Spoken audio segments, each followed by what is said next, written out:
to Virginia.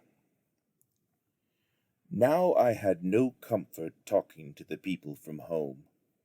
All my countrymen had been sold. The kind women who used to wash me and take care of me were also all gone different ways, and I never saw one of them afterward. After the sale, I and a few others were left in the merchant's yard. Because we had fretted in captivity so much, we were sick and weak. No one would buy us. In a few days the merchant put us on a ship again, a sloop bound for North America.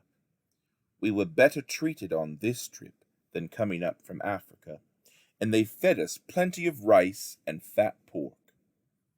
We landed in the colony of Virginia, up a river a good way from the sea, about Virginia County.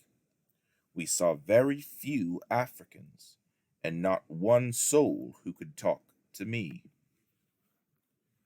For a few weeks I weeded grass and gathered stones on a plantation. At last all my companions were distributed different ways. I was the only one left. I was now exceedingly lonesome and miserable, worse off than any of the rest of my companions. They could talk to each other. I could not talk to a single person who understood what I said. I was constantly grieving and pining and wishing for death. While I was on this plantation, the owner of it got sick, and I was sent to his house. When I walked into the house, I saw a black woman slave who was cooking the dinner. She was working cruelly loaded down with strange iron devices. The worst was one on her head. It locked her mouth so tight that she could scarcely speak, and could not eat or drink. Later I found out this horrible thing was called an iron muzzle. Full of fear, I kept on my way through the house. I came into the room where the plantation owner was. A fan was put into my hand to fan the gentleman while he slept.